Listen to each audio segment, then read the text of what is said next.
The way this is going to work is she's going to talk to us for 20 minutes, and then there'll be 5 minutes for Q&A after that. Just to note that we are starting at 3:30. The programming across the board for the whole conference has been pushed back 30 minutes because of the wonderful talk we all just got to see. So without further ado, please join me in welcoming Rachel Marty.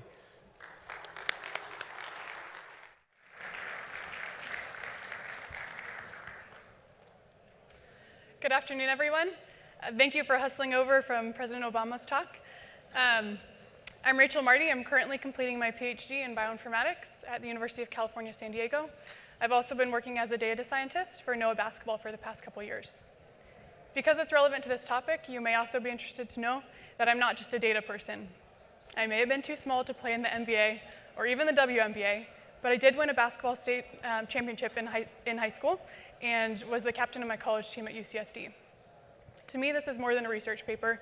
It's an opportunity to give back to the sport that's given me so much. Traditionally, shooters have been evaluated on one number, shooting percentage. But in 2012, Kurt Goldsberry revolutionized shooter evaluation by introducing a spatial component. He argued that we evaluate players based on different positions on the court instead of just using one summary number. However, technology has come a long way in the last 6 years, and now we can use high-resolution shot capture in order to move from 2 dimensions to 3 dimensions. Instead of simply recognizing where shooters shoot poorly, we can start to understand why they shoot poorly from those places. 3D high-resolution shot capture has significant ramifications for the NBA. I'm going to talk about 2 of them today. First, it can provide actionable changes for shooter development. Second, it can provide unbiased player ranking for drafting and trading NBA players. First, allow me to introduce you to the NOAA shooting system. This is the system used to capture all of the data in today's presentation. This is a picture of it from the Summer League. It's really small, so you probably can't see it, but it's a small black box, a sensor, that sits 13 feet above the hoop and captures all of the shots taken on that hoop. It captures who took the shot, where they took it from, whether the shot made or missed, and most importantly, how the shot made or missed. It captures this how with 3 shot attributes: left, right, depth, and entry angle. Let's watch a short video to introduce us to these attributes. There are 3 attributes measured. The sensor can tell exactly where each shot was taken, so each measurement is taken where the front of the rim is the point closest to the shooter. The first attribute measured is left-right. The hoop is 18 inches, so if the center point of the ball crosses the center of the rim, it is 0. The left side of the rim is -9. The far right side is +9. The second attribute is depth in the hoop. The 18-inch hoop is measured with the front of the hoop as 0, and the back is 18. It's measured by where the center of the ball crosses the plane of the rim. The last attribute is entry angle. 90 degrees is straight down, and 0 degrees is directly from the side. Most shots enter between 35 and 55 degrees.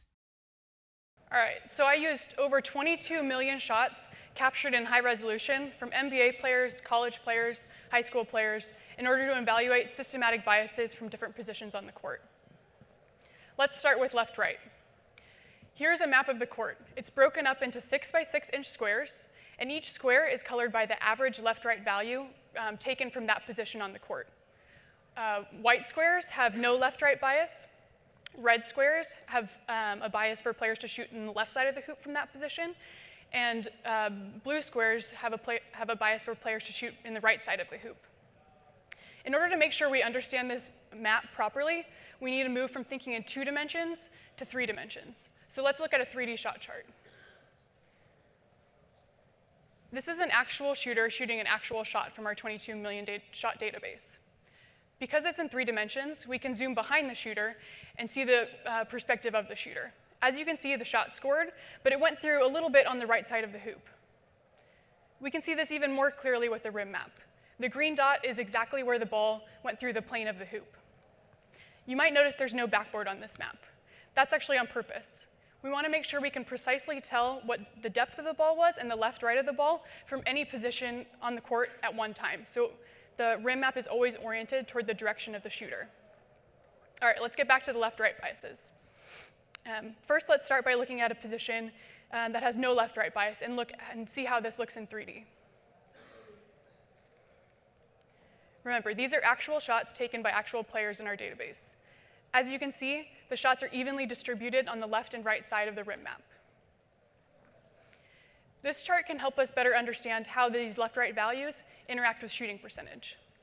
In this chart, the x-axis is the left-right value. The height of the bar represents the number of shots taken from this position with that left-right value, and the color represents the percentage of those shots that scored.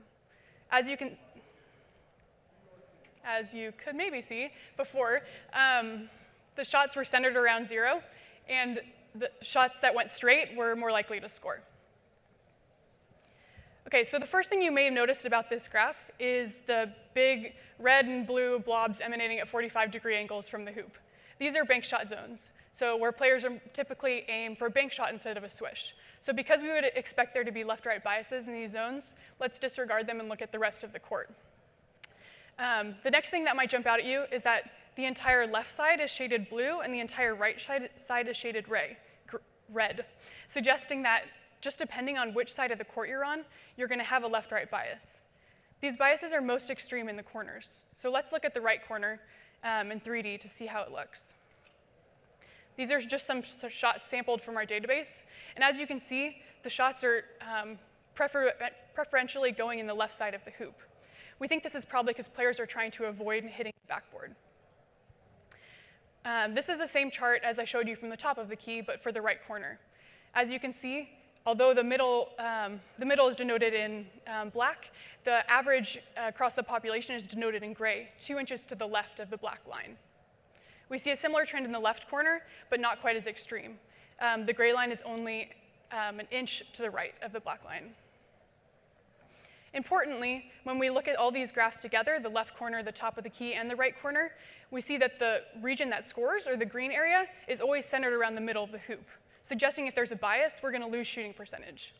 In fact, we estimated shooting percentage loss from the right corner, and for a player of typical NBA variation, they're losing about 4 percentage points if they're shooting to the left.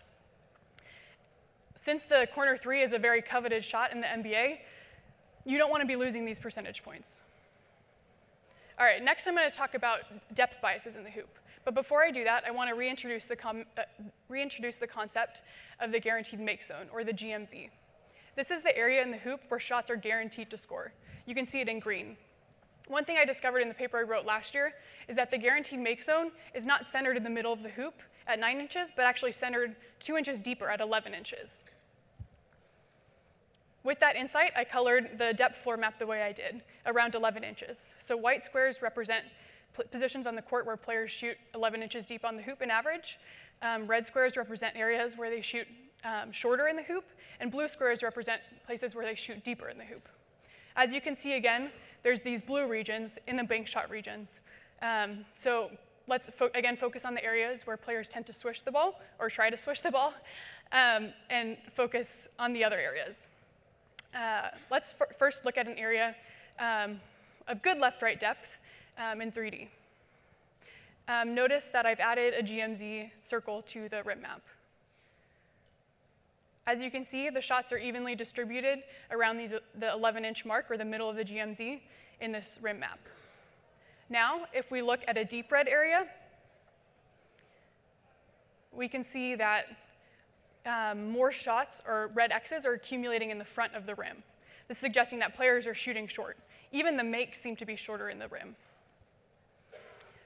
Again, we can go back and look and see how this relates to shooting percentage. From 15 to 18 feet around the court, we see that the difference is relatively small between the center of the GMZ, or 11 inches, and the average taken in the population at 10 inches. This is relatively inconsequential when it comes to shooting percentage. However, if we start taking steps backwards at 21 to 24 feet, or 27 to 30 feet, we start to see this gap widen. For these deep threes, players are shooting 3 inches shorter than the optimal in the hoop. We estimate for an average NBA player, they're losing about 3 percentage points. That's significant as the deep three becomes more and more important in the NBA. The only way to correct for these would be to aim for the correct position in the hoop, and then you can regain those lost percentage points. All right, so as you can imagine, each individual player is going to have their unique pattern in 3D.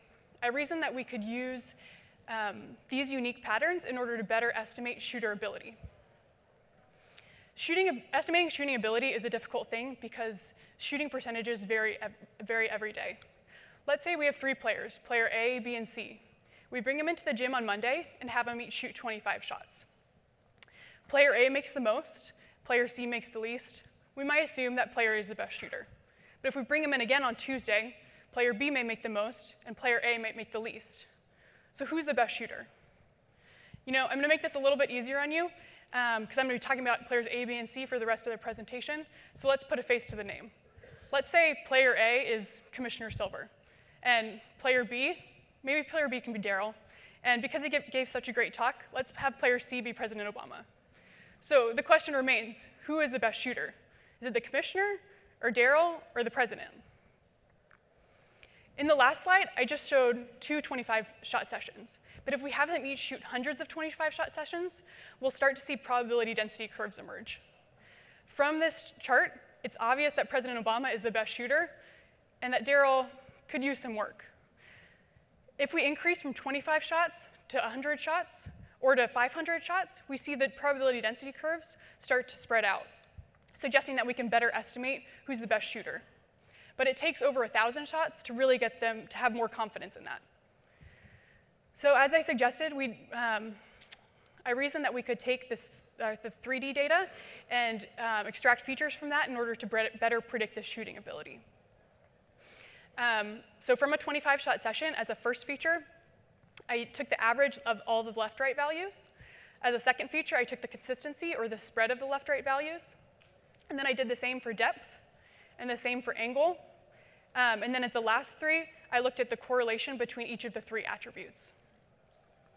In order to assess the information stored in these 9 features, I looked at hundreds of 25-shot sessions for each of these 3 players and calculated the 9 features for each of them.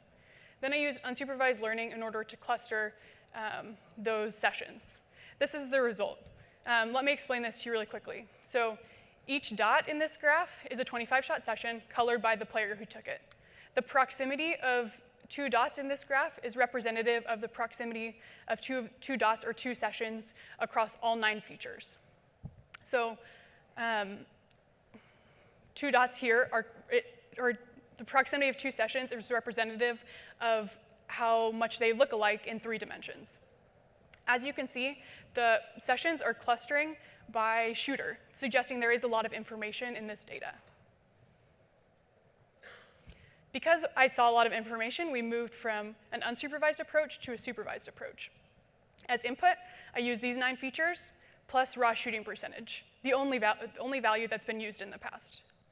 As output, I wanted to predict shooting ability, which I estimated as a player's cumulative shooting percentage for players who had more than 1,000 shots. We had 509 players that fit this description, more than 1,000 shots in a region from 18 to 22 feet. So I split them into a training test, testing set, and trained a gradient boosting regression on the training set, and then tested the results on the testing set. As you can remember, from these probability density curves, it's pretty obvious that President Obama is the best shooter. We can visualize this in another way in this column. In this column, each row represents a 25-shot session, and colored by the shooter who shot the session, and they're ordered by shooting percentage. So higher shooting percentage at the top, lower shooting percentages at the bottom. As you can see, most of President Obama's are at the top, and most of Daryl's are clustering at the bottom. But there's still a lot of mixing in there. So you see some of Daryl's red rows at the top and some of President Obama's blue rows at the bottom. In an ideal situation, if shooting percentage could predict shooting ability perfectly, then we wouldn't see any of that mixing. However, we can take those same rows or same sessions and feed them into our model, and we start to see better separation. So we see more of President Obama's shots or sessions go to the top, and more of Daryl's go to the bottom. This is exciting because it suggests that for these 3 players, we can better rank players based on this model than we could with raw shooting percentage. I also used a couple quantitative metrics on the entire test set. First, I looked at mean squared error and found that our model had about half the mean squared error of raw shooting percentage. Second, I looked at, or I did a Spearman rank test and found that there was a higher correlation between our model and shooting ability than raw shooting percentage alone. These results are incredible because the first time ever we can evaluate a shooter with more confidence than we could with raw shooting percentage. The implications of this research are huge for the NBA. First, from the first part, if we remove these systematic biases, we can increase shooting percentages across the league. We can also use the same methods in order to find individual biases in players and then correct those and optimize shooting percentages of individual players. Second, evaluating players and ranking them based on shooting ability is critical for NBA drafting and trading. As an NBA team, this would be extremely helpful when you have when you're bringing in a player for a short evaluation period, but you have to lay down a lot of money. If you have more confidence in their shooting ability, that's a great thing. All right. In 2016, I wrote a paper for last year's Sloan. We had 20 million shots, and we gained incredible insight. Last year, I wrote this paper. We had 22 million shots, and we revealed these systematic biases and could better rank players. Currently, NOAA's collected over 50 million shots in high resolution, and we predict that by next year's Sloan, we'll have over 150 million shots. Can you imagine what we can do with that data? Let me give you a couple ideas of what I'm thinking.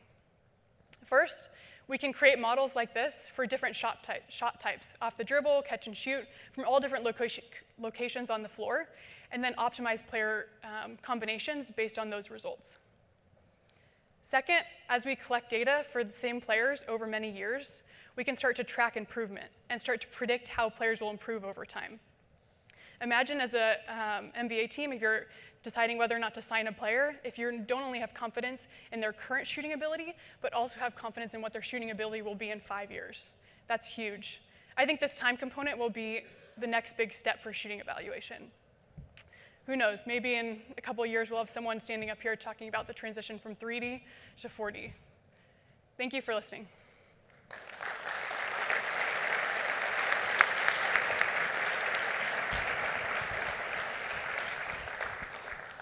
We now have 5 minutes for Q&A, so if you have a question, just raise your hand and we'll come find you with a mic. Rachel, thank you. Thank you for the presentation.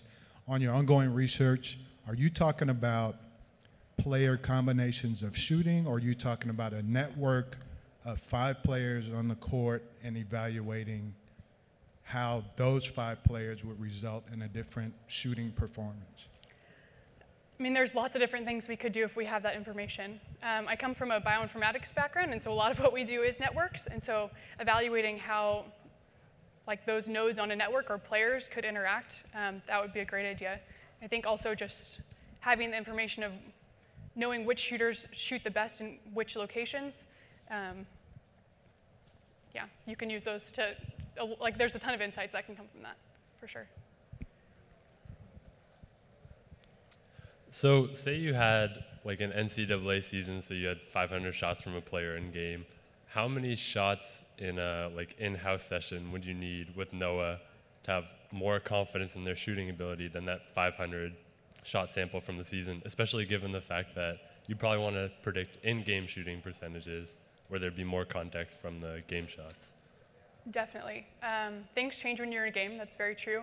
It's also can be difficult to compare to players who have been in different game situations. So if you have a player that has a fantastic point guard feeding them open catch and shoots, they're going to have a different shooting percentage than someone who has to work really hard for all of their shots, even if they have a similar shooting ability. So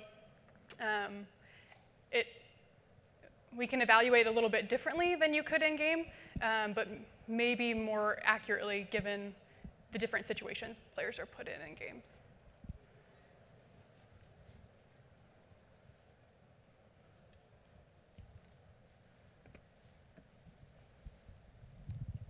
In the one map where you had the white squares representing where they hit the perfect 11 spot shot, that area was mostly what would be considered like a long 2, which with the beginning of data in basketball is kind of what drew people away from the long two. The data was saying, don't take the shot, take the three instead.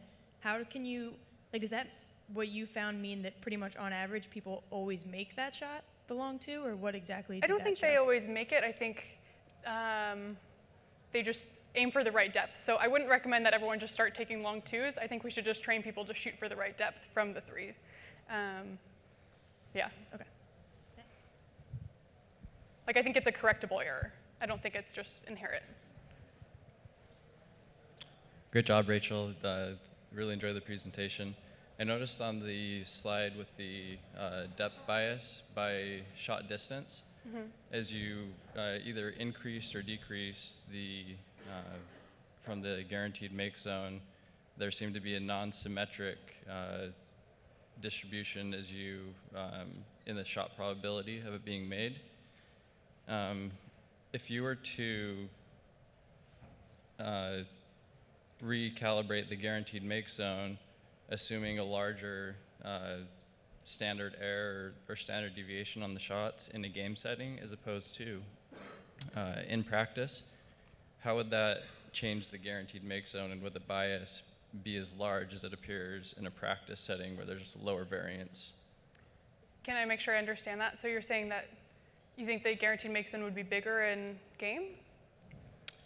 Sorry, let me clarify that a little bit. So the shot probability on the, let's say for 3-point shots, the shot probability as you move, as the depth is less by 5 inches from the guaranteed make zone than 5 inches deeper, the shot probability is non-symmetric there. And if I understand correctly, the guaranteed make zone is calibrated assuming some kind of standard deviation on a shot attempt. So it's calculated by the area or the depths and left, right, where you have, well, you're guaranteed to score. So there isn't really too much error there. So it doesn't take into consideration the like dirty makes. So if you're hitting the rim and still going in, and so maybe you'd have more of those go in for short shots than long shots. Maybe that's what you're getting at. But from the simulations I've done with moving around the depth, we do see that closer to 11 is optimal. And if you start moving depths forward, then shooting percentages go down. I'm not sure if that answered your question, but maybe follow up with me after if that did. Okay, thank you. Yeah. Okay, I think we can take one more question.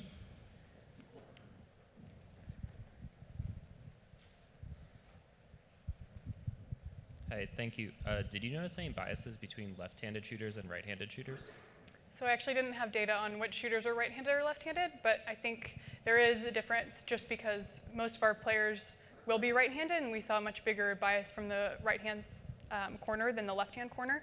And so I think that does change your perception of how likely you are to hit the backboard, and maybe even how likely you are to hit the backboard if you have bad left-right variation. But it shouldn't really matter where you should be aiming for in the hoop. So I think if we collected that data, we would see it. Thanks. Yeah. Okay, please join me in thanking Rachel Marty. Thank you.